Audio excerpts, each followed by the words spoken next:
What's up, everyone? Welcome back to the kitchen. What we're gonna do today is some green chili chicken enchiladas. You ready? We're gonna start by making our salsa. Let's do this.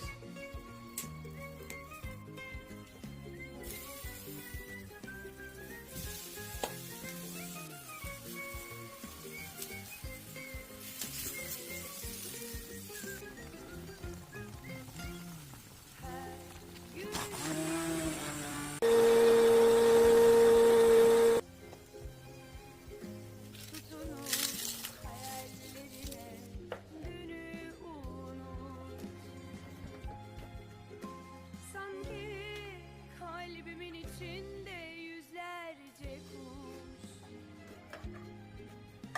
sarılıp hayallerine uç hadi uç.